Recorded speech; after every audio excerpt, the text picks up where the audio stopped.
Okay.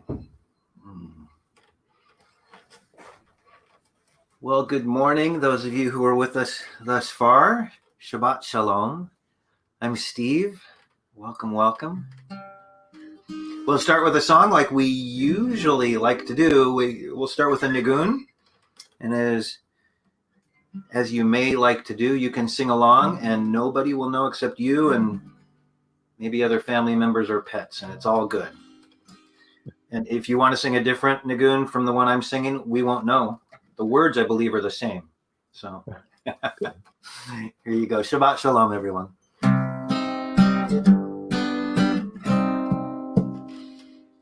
Yai dai da dai dai da dai.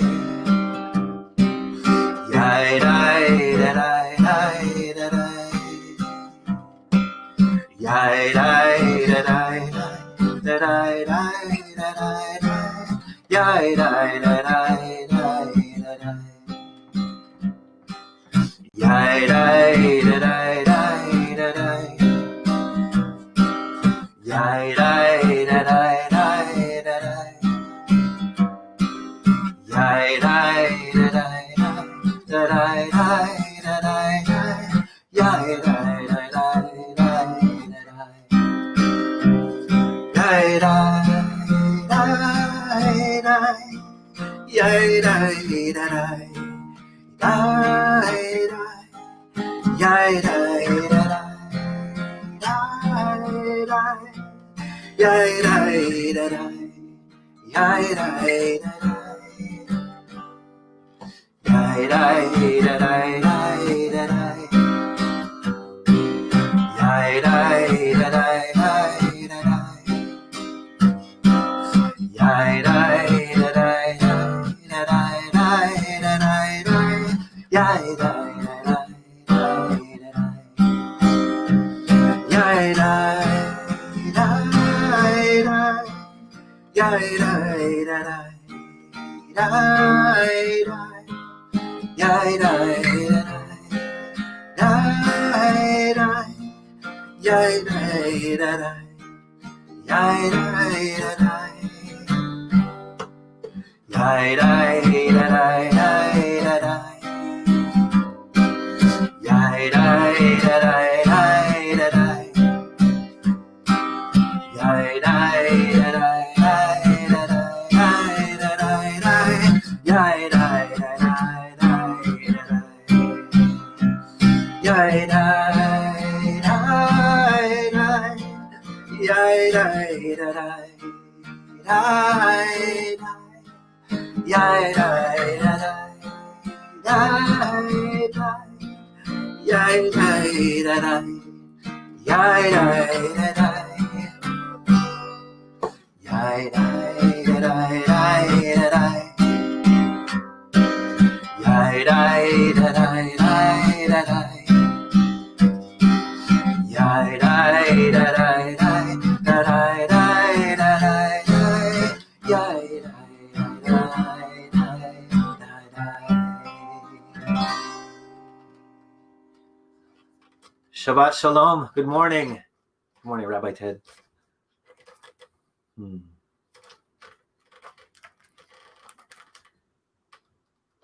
Shabbat Shalom. It's good to see you, Steve.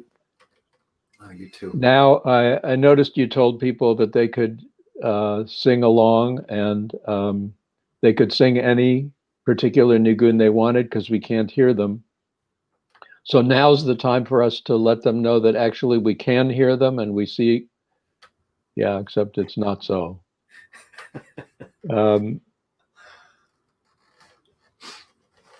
It is one of the fascinating things about this medium, you know, particularly when,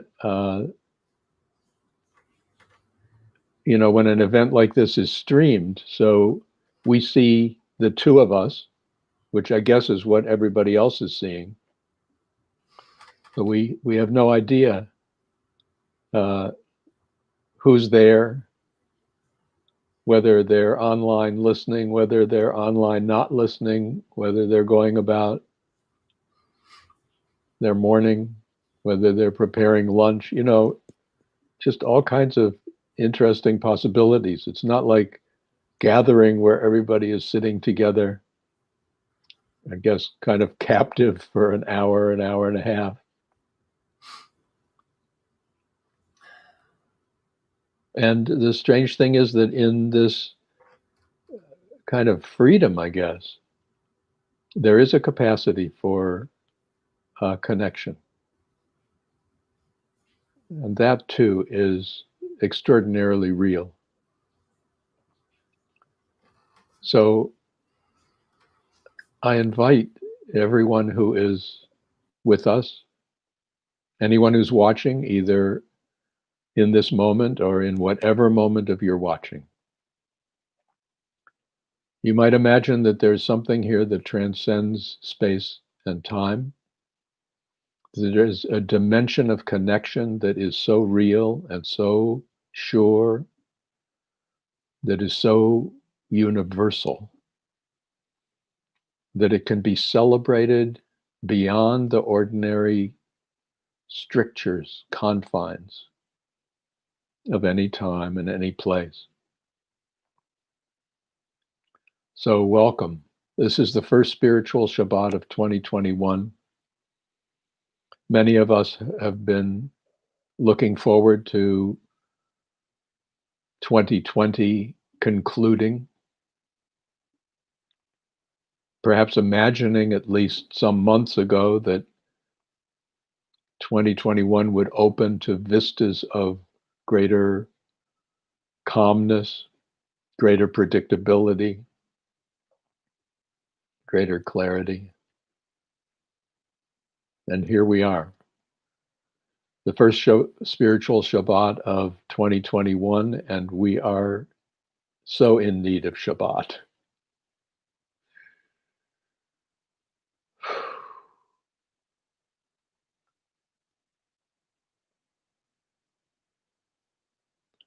It's like we are in the midst of news cycles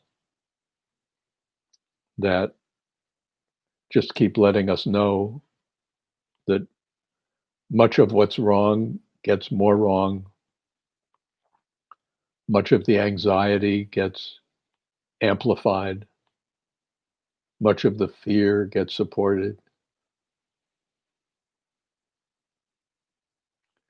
And Shabbat offers us an opportunity to remember something far more critical, something far more important, something that's behind, before, beyond all the dimensions of the unraveling that so many of us are caught up in our outer world. Something sure and secure and critically important, behind, beyond, beneath, above the individual dramas of our lives. Not to say in any way denying the issues that we confront as individuals, as communities, as a country, as a world.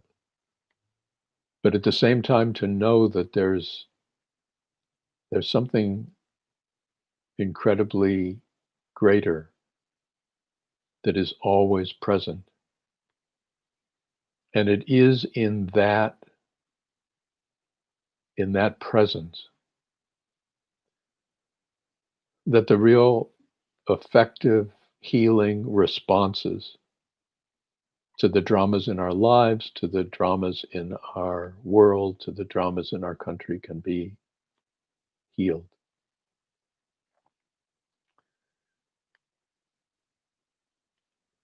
I keep repeating a statement by Albert Einstein, and I'm sure he was not the first, certainly not the last to say it, that significant problems cannot be solved at the level of the problem. Which is to say that problems are a manifestation of the consciousness that's present in that moment. And in that consciousness, there is support for the problem and not support for the solution. And seeking to open to something more pervasive, more universal, more connective, more sure, more stable. We open to a greater consciousness from which deeper, truer healing can flow. In my tradition, that consciousness is called Shabbat. It is expansive, it is elevated, it is inclusive, it is universal.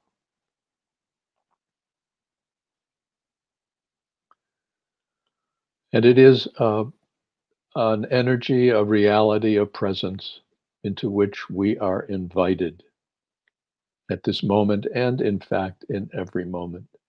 It doesn't occur just on Friday night through Saturday. A weekly Shabbat helps us remember what it is so easy to forget in the rush and in the demands, in the news, in the struggle and the strife and the fear. So, welcome to this moment. I invite you to share with Steve, Ma Yafe Hayom, how beautiful the day it is. And we are invited to simply open to the beauty that is already here, to the fullness and to the peace, to the wholeness that is already here. Ma Yafe Hayom. Shabbat Shalom.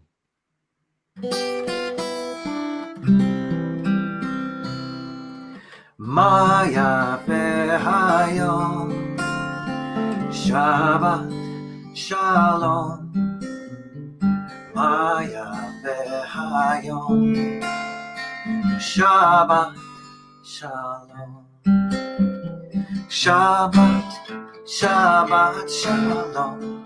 Shabbat, Shabbat Shalom. Shabbat, Shabbat Shalom. Shabbat Shalom. How beautiful the day. Shabbat Shalom. How beautiful the day. Shabbat Shalom. Shabbat, Shabbat Shalom. Shabbat, Shabbat Shalom. Shabbat, Shabbat Shalom. Shabbat Shalom. Ma Yafe Hayom.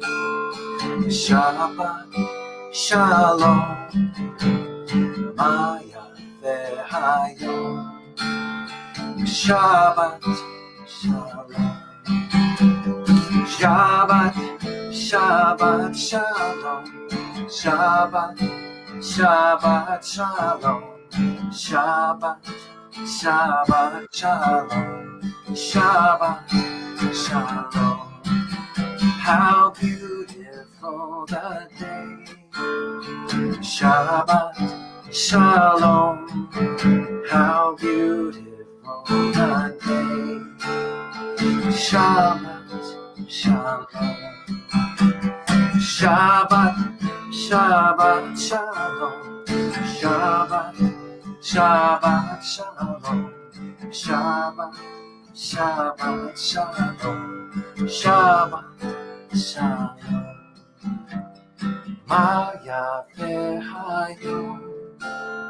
Shabbat Shalom. Ma Yafe Hayom. Shabbat Shalom.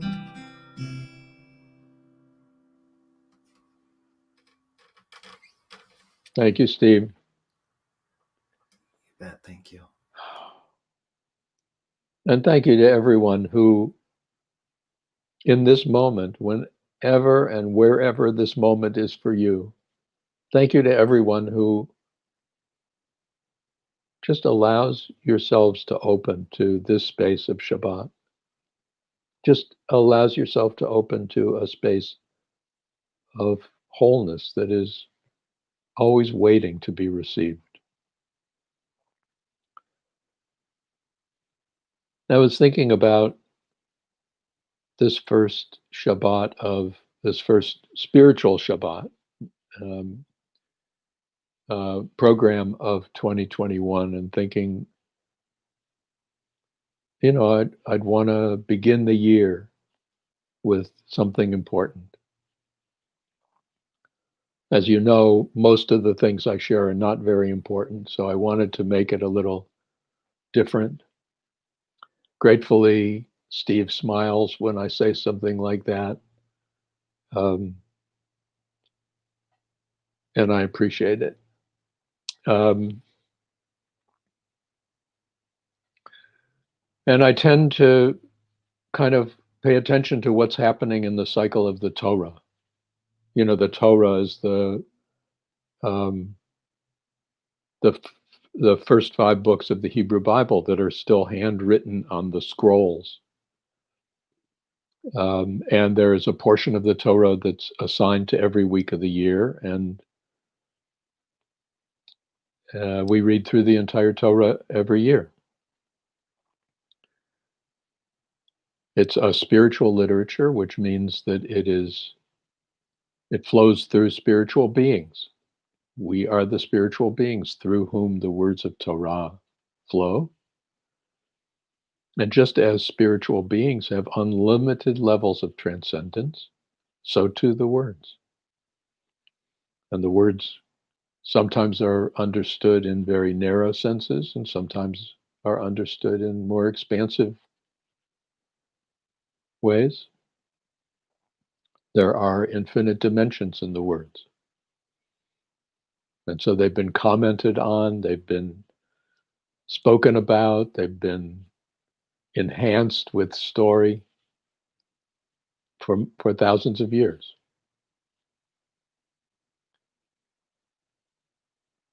In the Torah portions last week and this week, we begin the book of Shemot, the book of Exodus.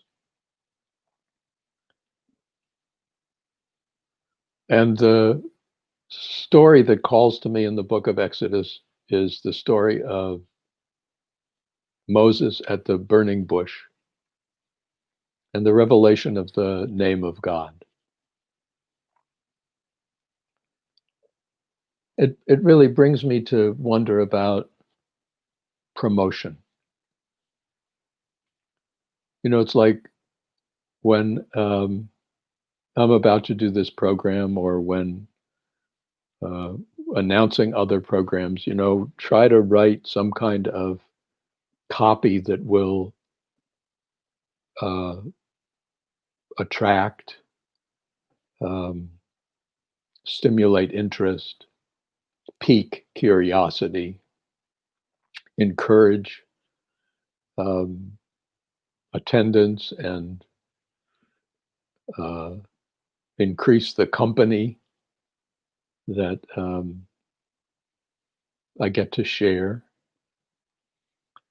And of course, the truth is, I'm not a promoter. I'm not a marketing person. But I was wondering about, and my reluctance to ever say,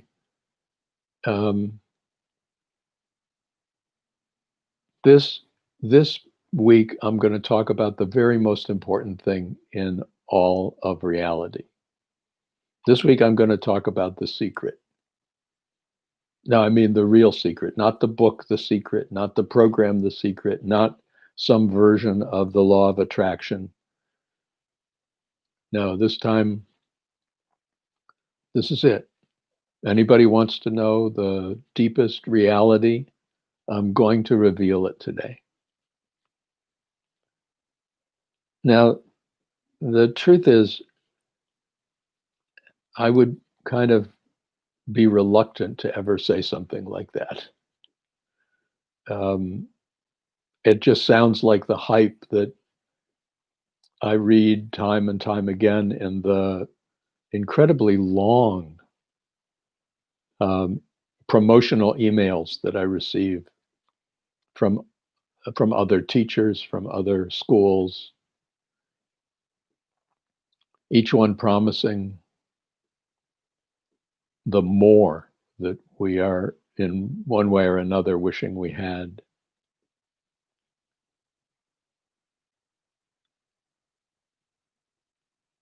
But that's in a way the way I look at the Torah portion of these weeks.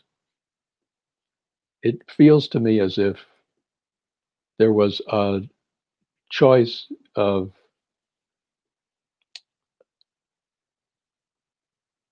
those who are telling the story or those who are sharing the story to say, here it is, folks. This is the key. This is the secret. This is the whole thing. It's the heart of the matter.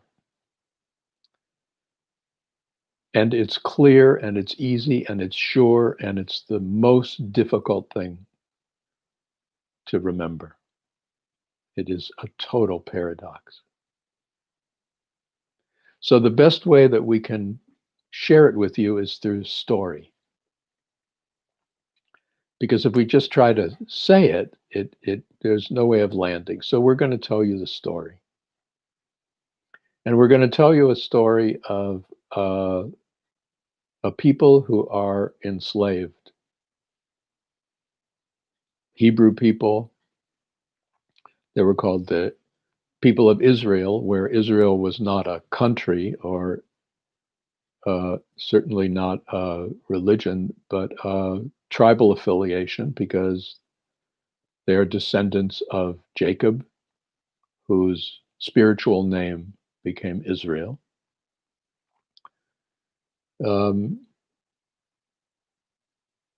Israel, often defined as Yisrael, one who strives with God, one who contends for God, one who persists for God. My co-teacher, Tova Zev, translates more universally and I think more sensitively as all who yearn, all who seek, all who strive for the universal.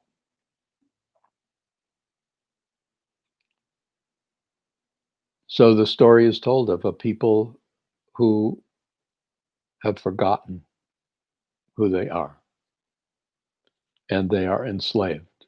Enslavement obviously is a symbol of our forgetting, because while enslavement is something that we can appreciate in the outer world, the strictures, the how we are treated, and there's no doubt about the horrors of that, there is an inner enslavement. And the inner enslavement is in many ways far more pervasive, because it's not just dependent on how others are treating us, it's how we're treating ourselves and how we're understanding ourselves.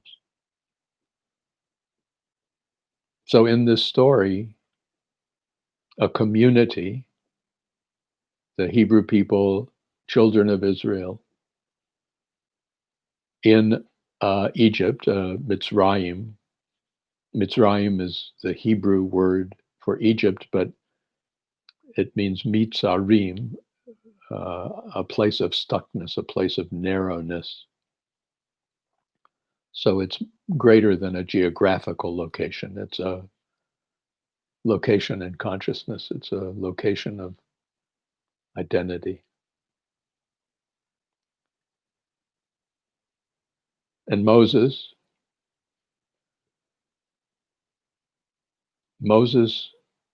sees the inequity, and he has to flee it because he wound up killing a slave master, taskmaster in Egypt, and he flees to the wilderness. Cameron, who does the video and audio of these presentations, found a picture of a wilderness, kind of the scrubby desert, into which Moses was shepherding the flock of Jethro. Moses fled to essentially apprentice himself to a wisdom teacher named Jethro. Married one of the daughters of Jethro, had a family.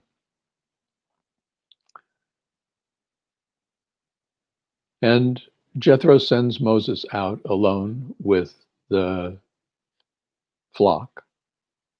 How long, we don't know how long, but you can imagine in a space of silence, in a space of quiet, in a space of aloneness. And then the story comes to try to capture us with story, to unfold something that is so fundamental that it's hard for us to realize it, and so critical that when we don't realize it, we create havoc in our own lives and in our world. And havoc is what we see around us.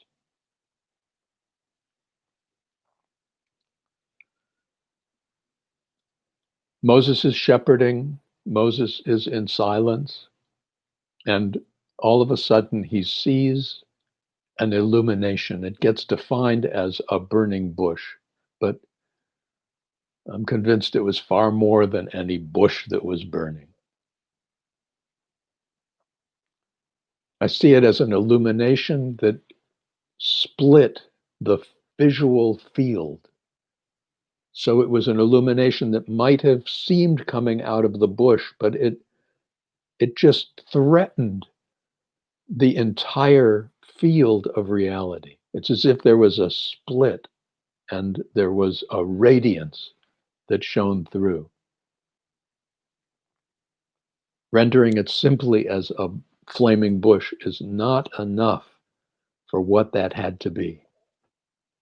And Moses is overwhelmed by the intensity and by the impact of that radiance and of that light. And he knows that something is present that simply cut through every notion that he had about what's real and what's true and what is possible. And he's drawn to that, and he's afraid of that. And he hears, take off your shoes, take off your sandals from your feet, because the ground you are standing on is holy ground. Later, Hasidic teachings are going to say, each and every one of us needs to realize we've got to take off our sandals and take off our shoes, because the ground we are standing on is holy ground. A story of this moment is a story for every moment. We're dealing with a world of myths. And myth is truth that's always unfolding. Myth is way beyond some historicity or some particularity. And Moses hears a call, he feels a call to lead those enslaved to freedom. And he is told that the energy, the light, the radiance, the presence that he is opening to, experiencing, aware of in that moment, that presence will be with him, and that presence will free those who are enslaved.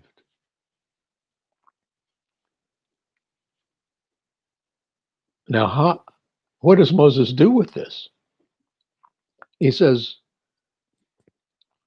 I'm going to go down there and I'm going to tell people this presence that tells me this is the God of Abraham, Isaac, and Jacob. This is the God of my ancestors, Sarah, Rebecca, Rachel, and Leah. This is the God of our history. People don't know this God. People don't actually know even the stories. What am I going to tell them? They're going to say, what's God's name? Who is this God? And it gives the opportunity in the story for Moses essentially to ask what had never been asked, to say to God, what's your name? What's your name? How do I tell people your name? Because you could imagine at this time there are all kinds of deities, and various deities have names. And what Moses hears, transcending all space and time, coming out of that effulgence of radiance, says, Ehyeh asher ehyeh. I am as I am. He hears, when you go down to the people, tell them Ehyeh has sent you, which is to say, tell them I am has sent you, which is really leads to an interesting image. Moses comes down, he talks to this people, and they say, who is telling you to tell us this? And he says, I am. And they say, what do you mean you are? No, I am. I just have this thing. It's almost like an old Abbott and Costello thing about who's on first. It's like, how do you translate I am without it sounding like it's a personal I am?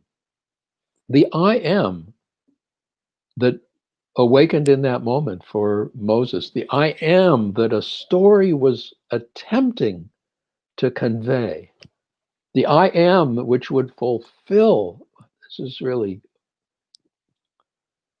fulfill the promotion that would say, here it is, here's the secret. The secret is I am. And what are you going to do with that? Because each and every one of us knows that I am not the secret. And what I'd like to suggest is that each and every one of us knows that I am actually is the secret. I am actually is the answer. I am actually is the solution. But it's not the I am of the ego. It's the I am that's behind the ego. It's the I am that's always here. It's the I am that is aware. It's the I am that is always, yet it is difficult to talk about. Because what we talk about is our awareness of objects. My consciousness, my awareness, my I has all kinds of objects. My body is an object of my consciousness. My mind is an object of my consciousness. My feelings are objects of consciousness. Everything I see in the world is an object of my awareness, an object of my I-ness. My awareness is, I am aware. Who's aware? I am aware. Now, this might sound really weird, but each and every one of us is encouraged to consider this I am, who is aware, who is always here. There is no awareness that any of us has which is not an awareness held by our I am aware. And this I am awareness actually doesn't change, determined by the nature of that which it is aware of. I am aware of smoothness, but I am not defined by smoothness. I am aware of sharpness, but I am not defined by sharpness. I am aware of daylight. I am aware of nighttime. I am aware of ease. I'm aware of difficulty. I'm aware of this thought. I'm aware of that thought. Everything shifts as objects of my awareness, but I am.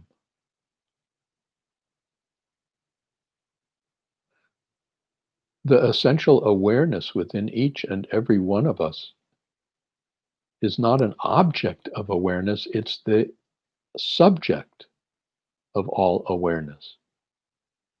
And in each and every one of us, it's the same name. It's I am. I am aware. I am this. I am that. I am not this. I am not that.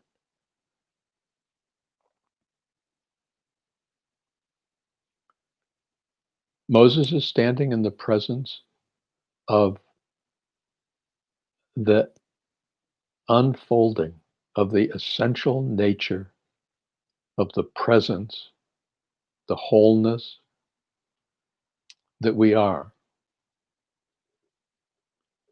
Everything is held in I am.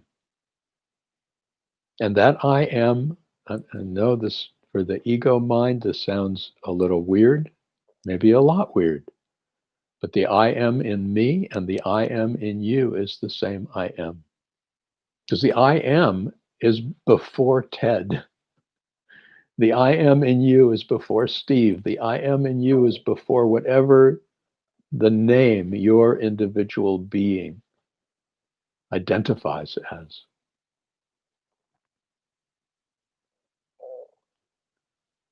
And this I am, the awareness of this I am, the appreciation of this I am, has been calling to humankind for thousands of years from every authentic spiritual tradition. Because this is the one we share. It's not a thought, it's not a belief, it's not a theological debate. Mystery, consciousness itself is a mystery. Consciousness awakens within each and every one of us as our awareness. Who's aware? I am. Obviously, I am aware. I am, the I am that is our awareness, is actually already free from all the enslavements, from all the limitations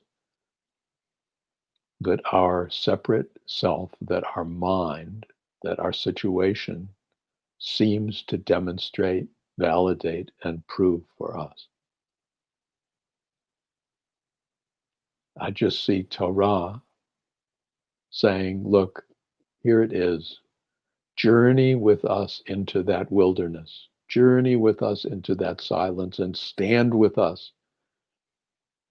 Stand with us before that radiance that cuts through the apparent separateness, that cuts through the apparent fragmentation, that cuts through any apparent polarization and reveals that which is always, and that which is always absolutely shared,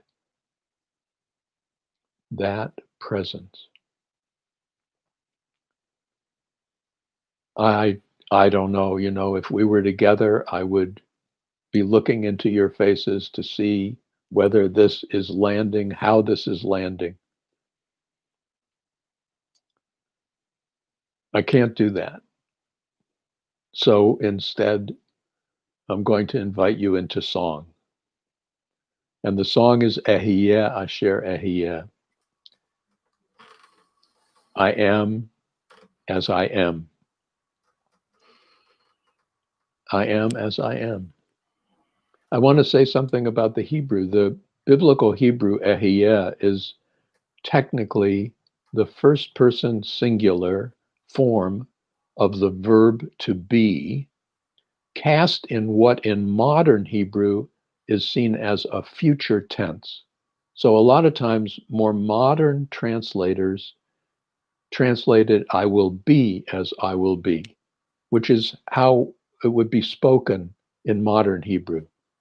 But biblical Hebrew does not differentiate in such specific ways between past, present, and future. It differentiates primarily between completed action and incompleted action. And the tense of Ehyeh, the tense of this I am, is incompleted action. And incompleted action can be something that hasn't happened yet, or it could be something that is happening and will continue to happen, or it can be something that was happening, is happening, and shall be happening. And the heart of our tradition, the heart of commentary, the heart of interpretation is this. The essential meaning of this Ehyeh is pointing to, directing our attention to that which on an ego time level we experience as wasing, hearing, and futuring, transcending any limitation of space and time. I am aware. Ehyeh. Moses came down to share the most critical awakening still. And as we'll get to in a few moments, we were unable to hear it. We were unable to hear it because of the constriction, the shortness of our spirit. We were not open enough to hear it. I confess that there are many, many times when I'm not open enough to hear it. But I invite us to hear it right now. I am as I am. I am aware.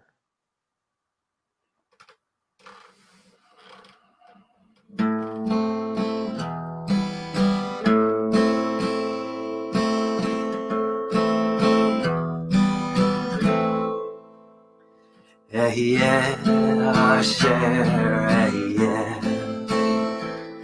Ehyeh Asher Ehyeh. I am as I am. Ehyeh Asher Ehyeh. Ehyeh Asher Ehyeh. Ehyeh Asher Ehyeh. I am as I am. Ehyeh Asher Ehyeh. Ehyeh Asher Ehyeh. Ehyeh Asher Ehyeh.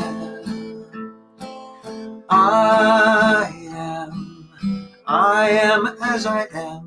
Ehyeh Asher Ehyeh. Ehyeh Asher Ehyeh. Ehyeh Asher Ehyeh.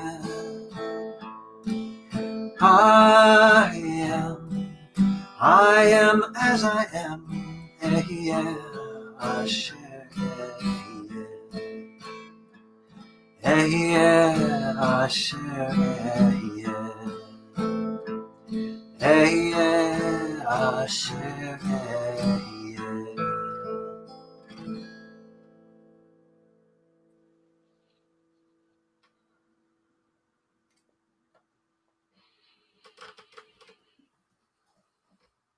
So that's all I have to say. Um,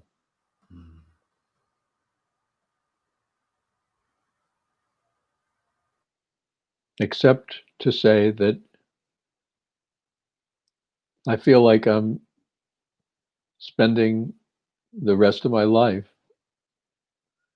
striving to communicate that more effectively, striving to awaken to that more clearly. Because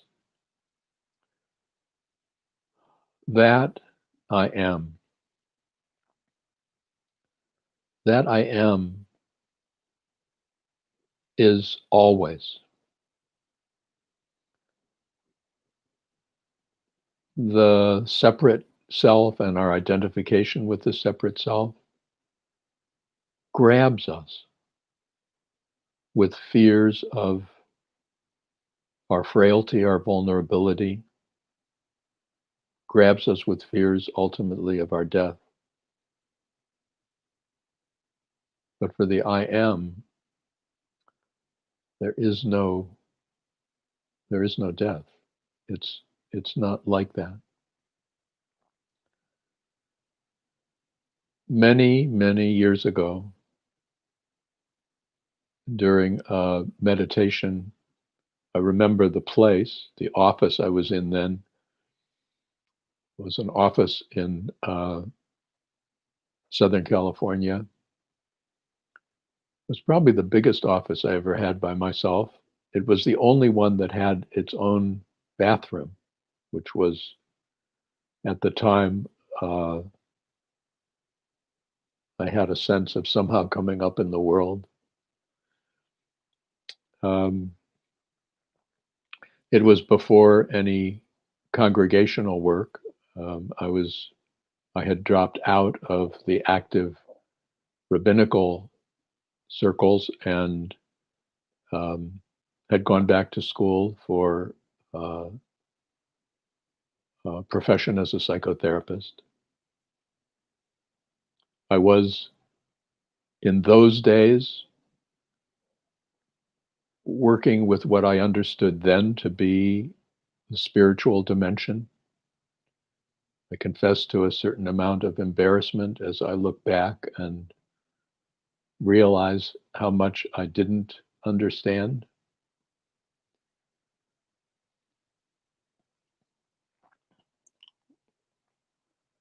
But in the middle of a meditation with a small group on a Saturday morning,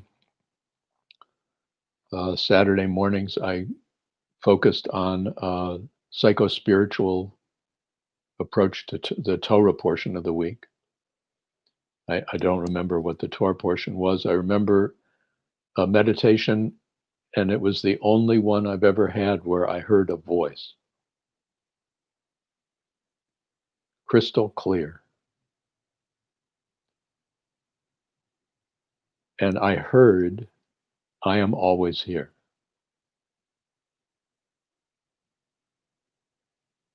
I am beginning to more fully appreciate the message, I am always here. And as much as I appreciate it in this moment, as much as I hear it reverberating from the ancient story of Moses at the radiance of the burning bush, as much as I appreciate it as the very thing that is our way of realizing we are free from the confines of the external identities, of the external dimensions of our experience.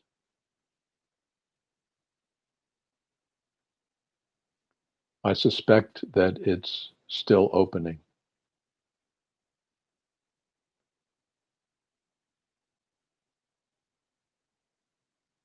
but it's critical,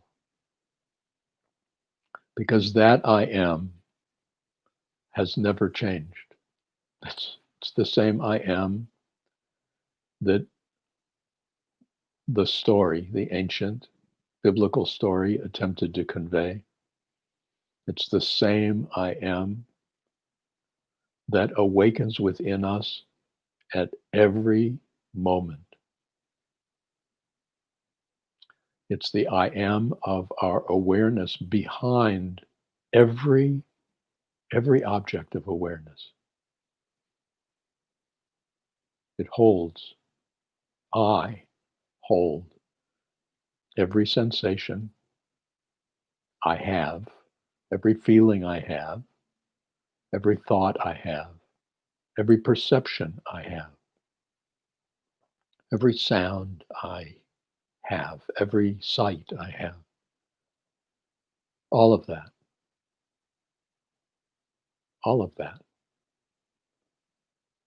is held in the awareness of I am.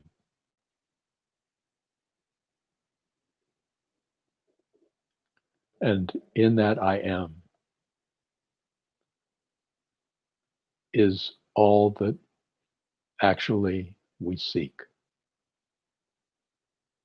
It is the way out of enslavement, and it is the way out of slavery, and it is the way out of limitation, and it is from that consciousness, from that fullness, that true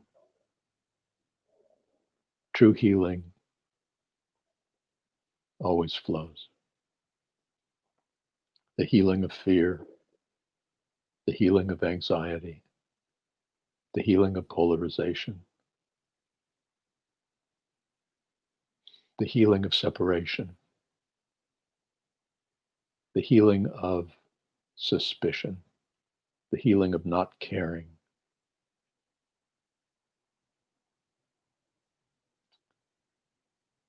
To be aware that this I am animates all of us.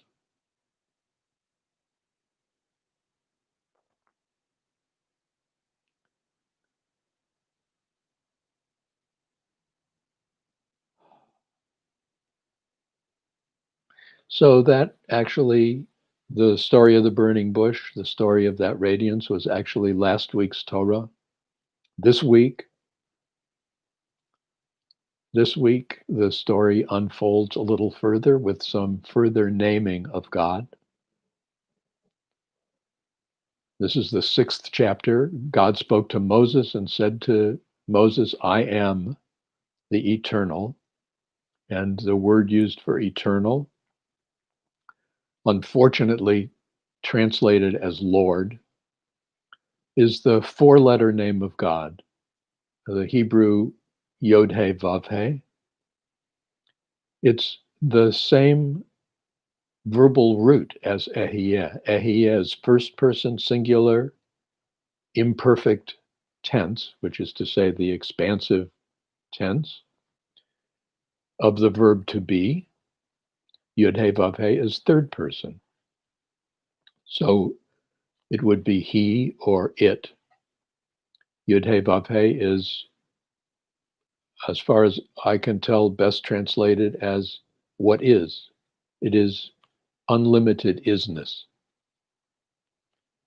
It is a way of expressing the I am as an absolute universal. It's all there is isness. And that isness is consciousness. And that consciousness awakens within each of us as I am. I am aware. I am conscious. I am here. I am feeling. I am thinking. I am having. I am doing. I am needing. I am wanting.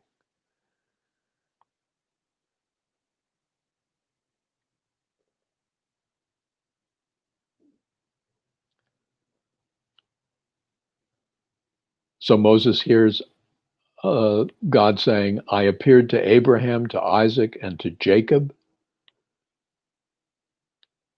by the name El Shaddai, God Almighty.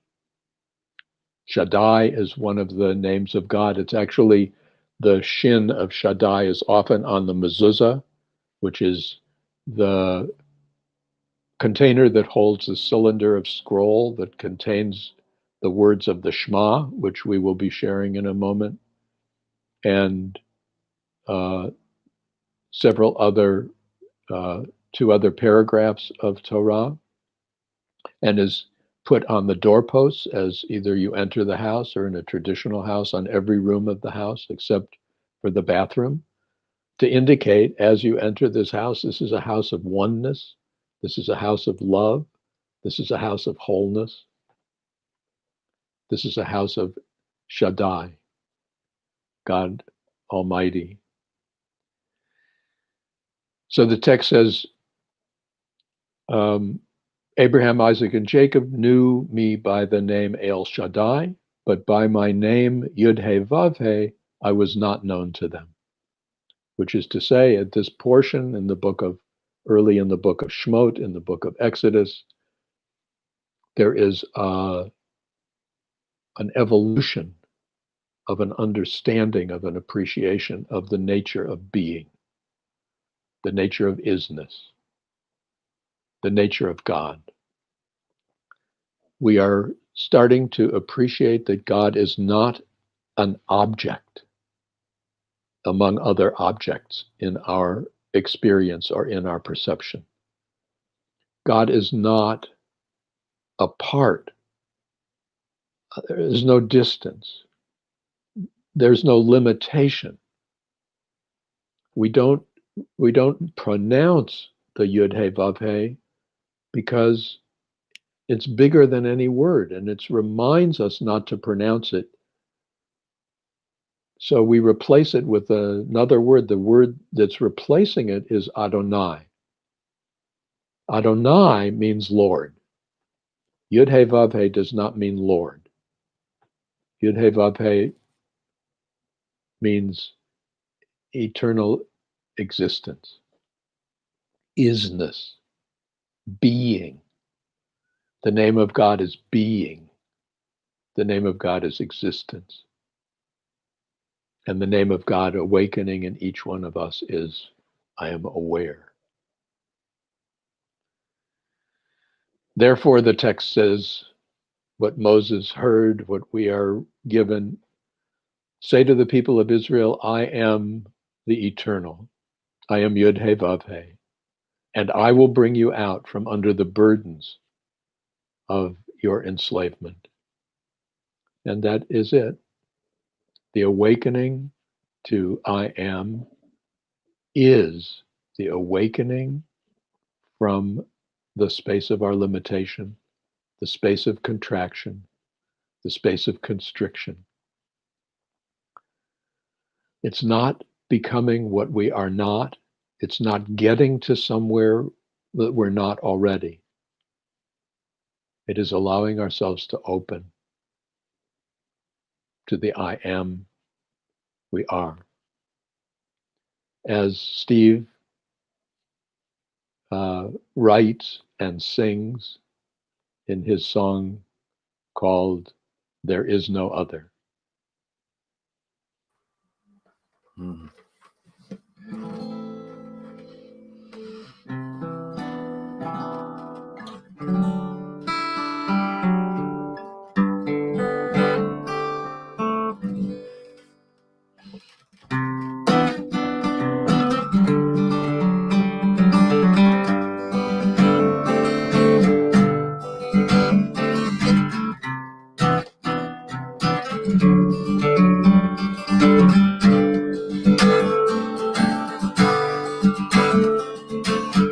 Too often we're reminded that it's darkest before the dawn.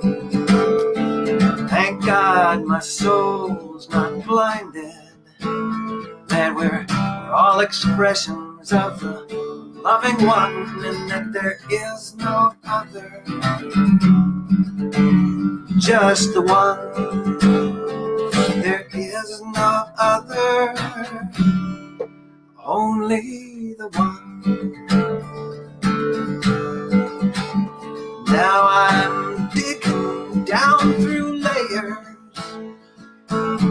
all got that spark inside. When my candle's just a flicker, let my oneness find me where the love resides and where there is no other.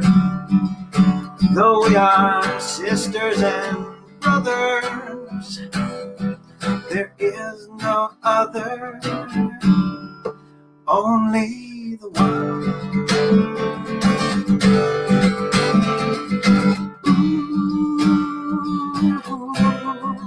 Only the one.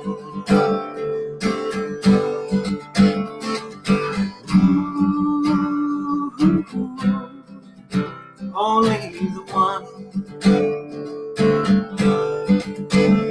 When fear fogs my eyes and my tears they only burn, I pray for memory from the other side, where the brilliant light of love returns and where there is no other.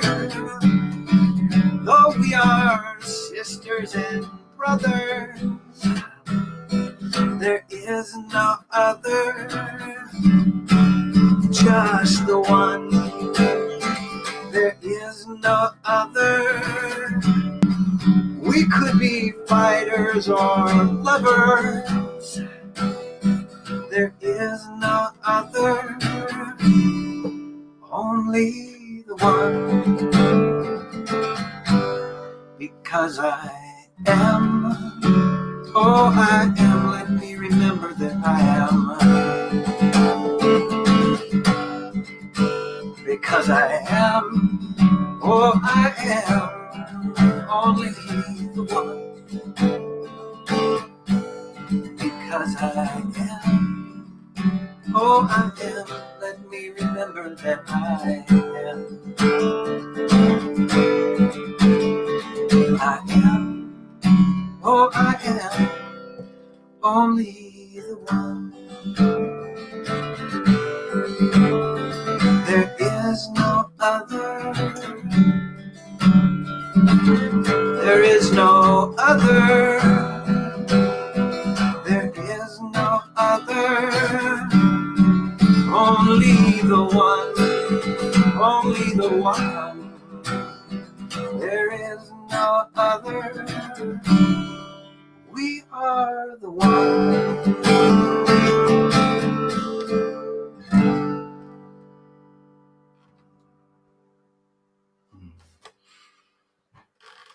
Now, did you just change that, or it always ended like that? I am the one. It seems to be a work in progress. I heard you talking about this sometime last year, and Reverend Nina talked about it, and yeah, and then so the I am that I am. I've had that in there the whole time because I just love that. Yeah, great. It just continues to amaze me working with you, Steve, how your songs, your own writings are so in line. I sometimes wonder where I get my inspiration, and I tend to think it's from Torah, or from now Tova Zev, or from my meditations, or from my readings, and here all the time it's been from you. So I just want to acknowledge that and thank you. Oh, thank you. I am inspired too, truly. Thanks.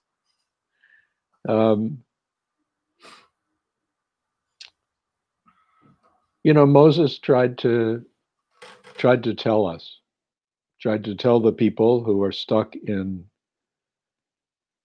their forgetting, that the I am is the way to freedom.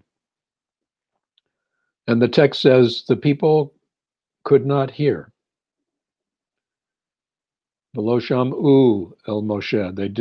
They couldn't shema. They couldn't listen because of anguished spirit, because of mikotzer ruach, from shortness of spirit. You can just feel the contraction. It's the contraction of our belief in our separate self as our identity. Our separate self is important. It is the way we channel our I am into the world. But we've learned to forget that it is a tool. It is a faculty and not an identity.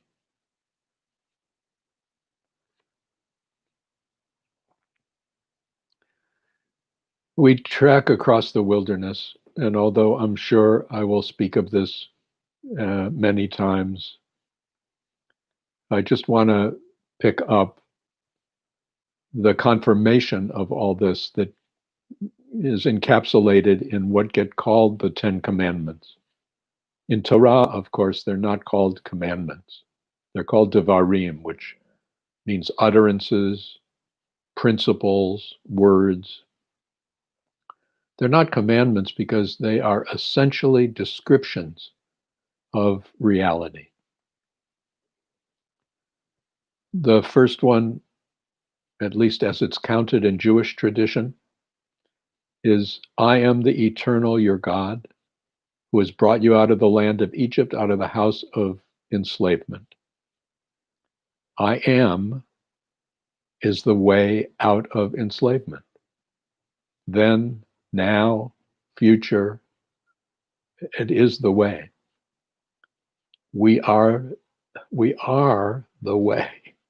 It is so paradoxical because we think we're stuck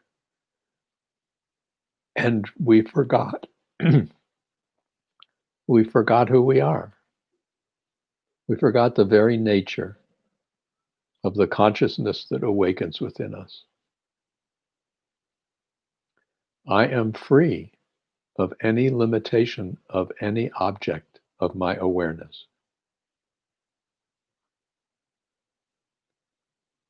I am whole. I am perfect. And so I am peace, and I am love, and I am compassion.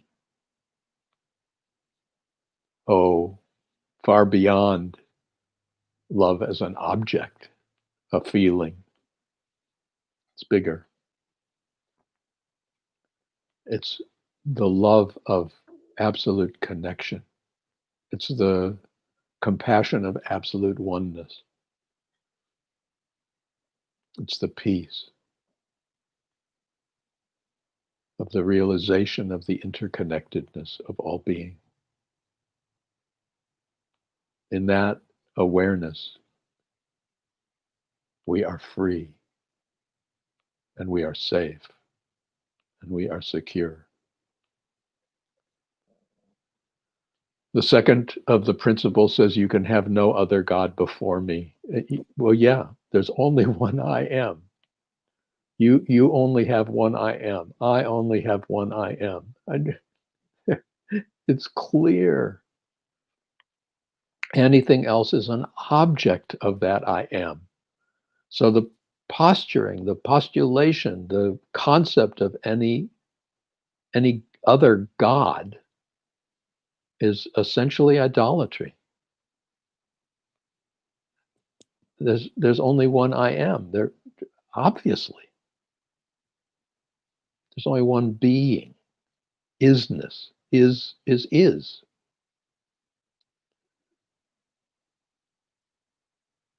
And then the third principle, that's my favorite. Normally translated, you shall not take the name of the eternal your God in vain. For the eternal will not hold such a one guiltless who takes God's name in vain. Well, we utilize God's name more than we utilize any other name in our experience. How much of our speech starts with the words I am, I feel, I have, I need, I want.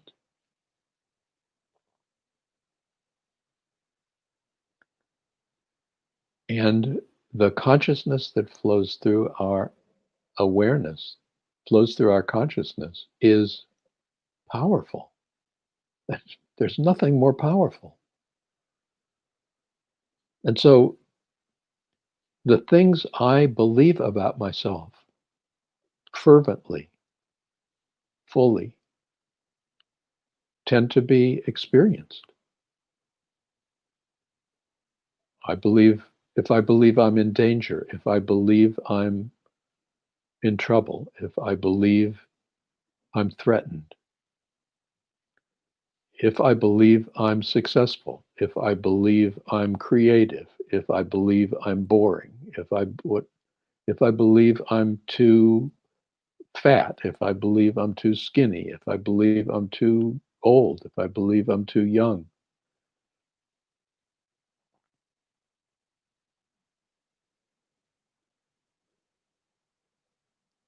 I am focuses our awareness. And it is critical to pay attention to how we've been focusing, where we've been focusing, what we've been supporting in our own identities, in our own environment, in our own culture, in our own world. And we can see what it's been. We just look around.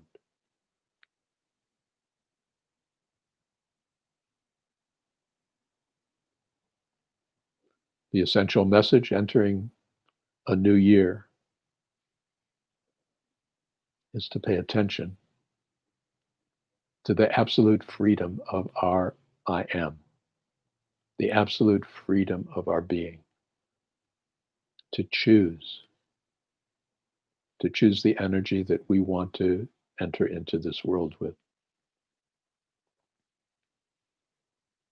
Much of the work in spiritual practice that I experienced deepening with my teaching with a co-teacher, Tova Zev, focuses on bringing a different vibration, learning to bring a different energy,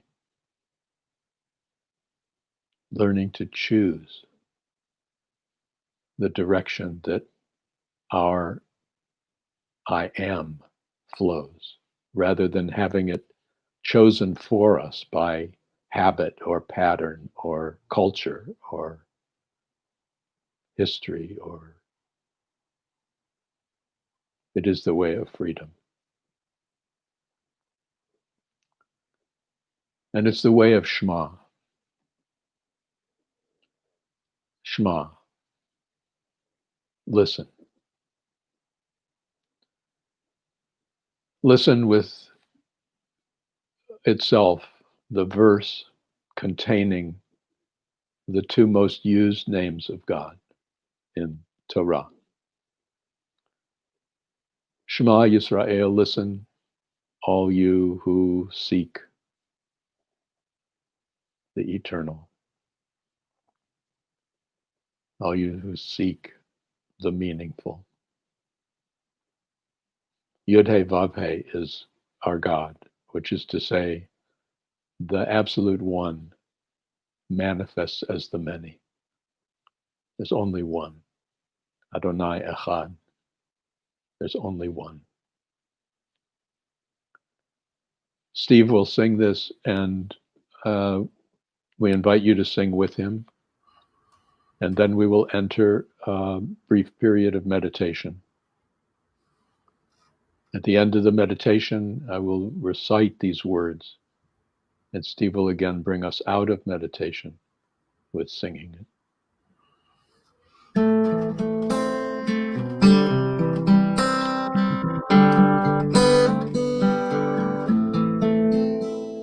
Shema Yisrael, Adonai Eloheinu, Adonai Echad. Shema Yisrael, Adonai Eloheinu, Adonai Echad. Shema Yisrael, Adonai Eloheinu, Adonai Echad. Shema Yisrael, Adonai Eloheinu, Adonai Echad. Shema Yisrael, Adonai Eloheinu, Adonai Echad. Shema Yisrael, Adonai Eloheinu, Adonai Echad. Shema Yisrael, Adonai Eloheinu, Adonai Echad. Shema Yisrael, Adonai Eloheinu, Adonai Echad.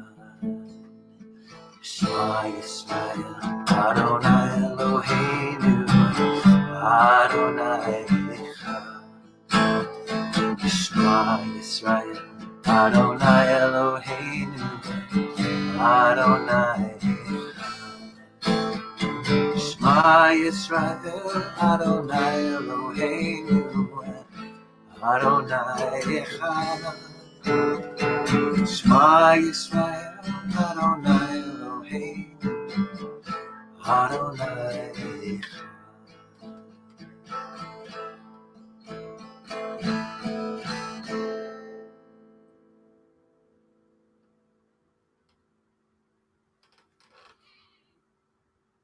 And if your eyes are not already closed, just allow yourself to settle in with a gentle breath and listen. Listen. Listen, you who open to that which is greater, you who open to that which is deeper, that which is fuller, that which is universal. Listen. Listen. It's not far away. It's always right here.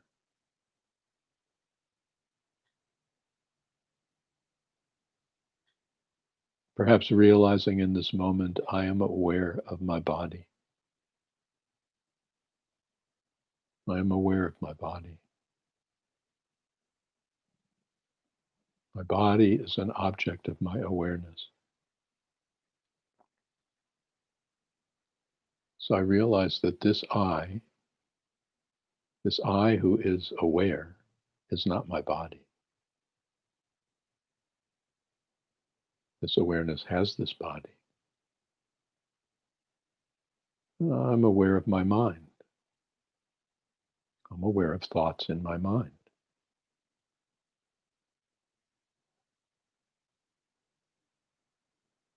I have a mind.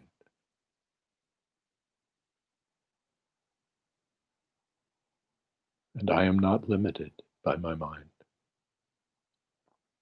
My mind and my body allow me to express and experience and know and act in this world. I am aware of feelings.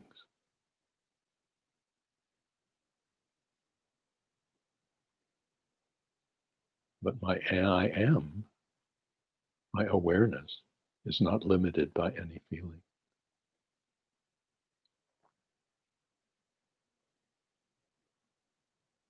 If I simply remember, I am aware. I am aware. It's the nature of my being. I know I am aware. I'm certain that I am aware.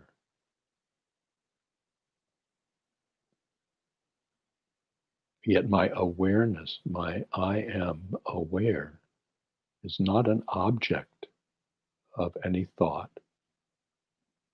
It's eternal subject. I am always here.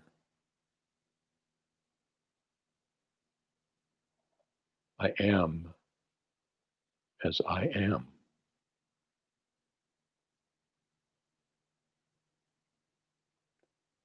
Behind all that I experience, behind all that I know, behind all that I believe, I am.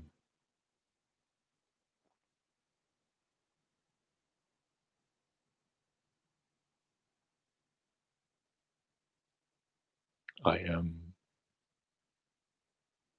simply, universally, always aware.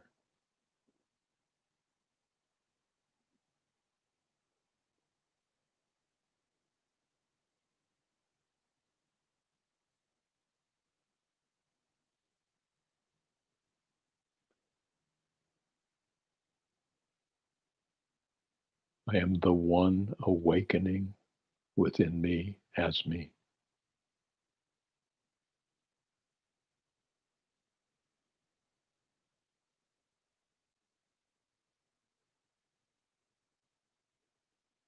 Consciousness is the field that awakens, aware. I am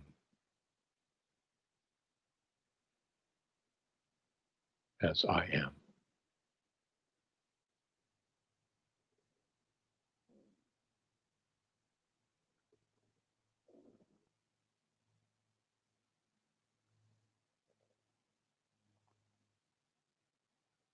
And I choose. I choose to express my I am, to flow my consciousness into a knowing of peace, into a knowing of connection, into a knowing of compassion.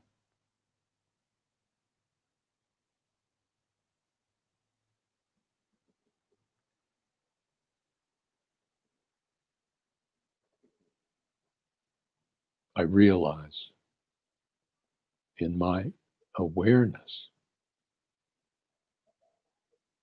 that I am safe, I am secure.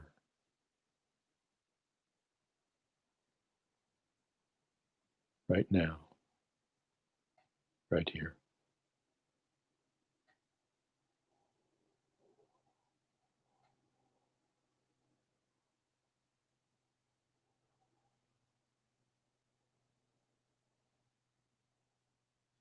And I seek to reach out to all those moments when I am caught in a lesser, more polarized, more separate belief, more separate pattern. I reach out and say, Shema, listen, listen. You're more than that. I am more than that. Listen. I am the heart of being awakening as you. I am the eternality of being, expressing as you. I am as I am. Shema Yisrael, Adonai Eloheinu, Adonai Echad. It's one. We are one. I am one. I am.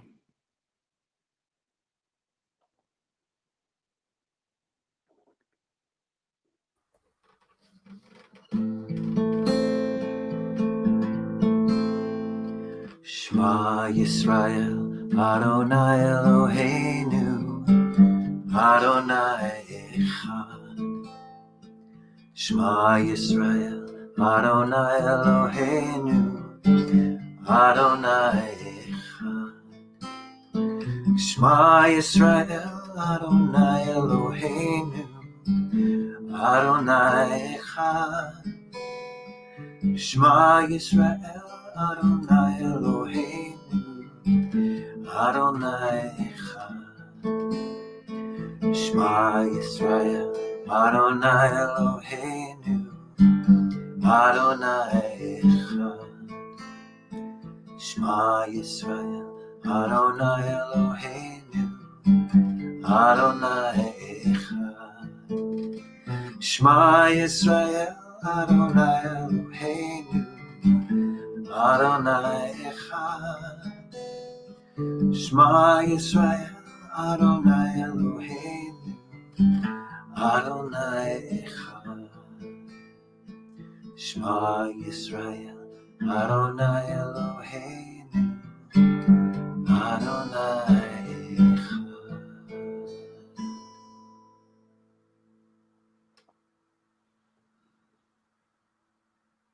Thank you, Steve. It's interesting. I hope that what I've shared this morning makes sense. You know, it's really challenging if I say this is the most important thing I have to say.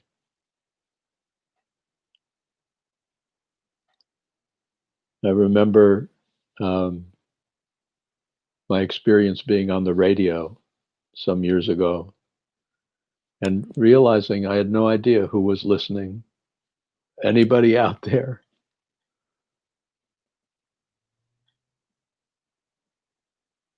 It helps me to speak of my own remembering. It helps me to share what I think is of critical importance.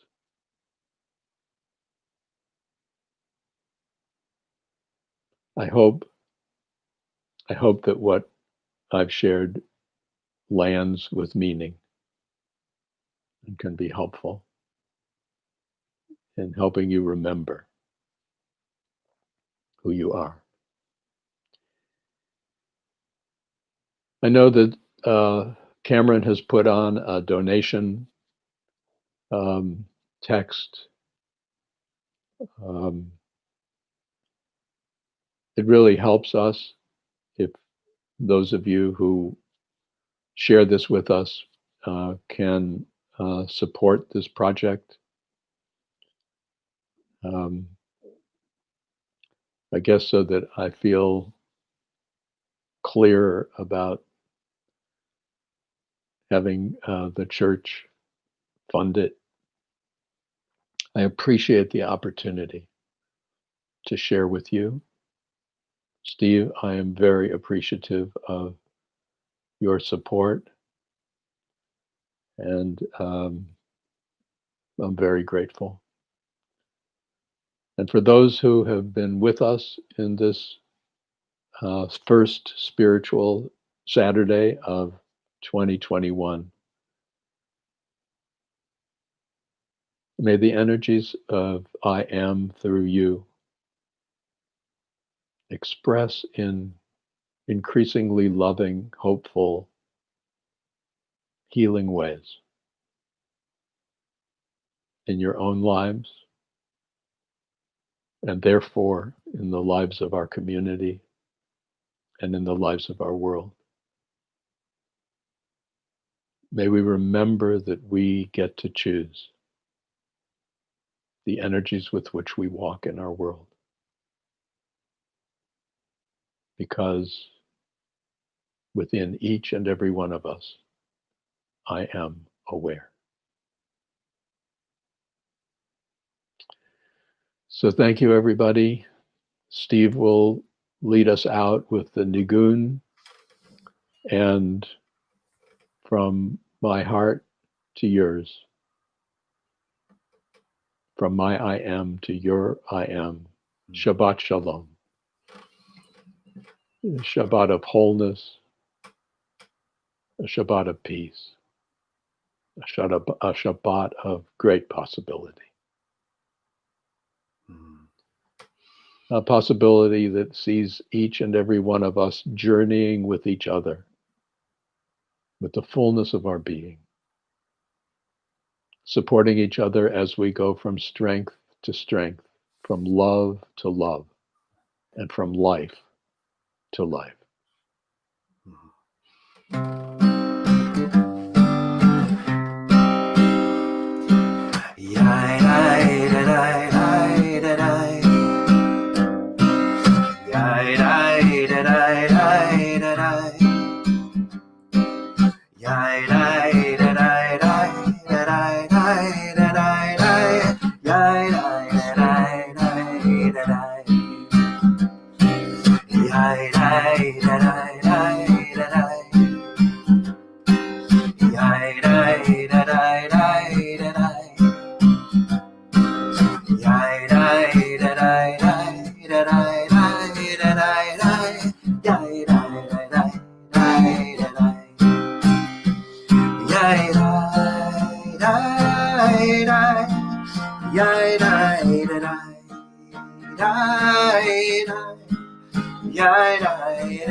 Shabbat Shalom.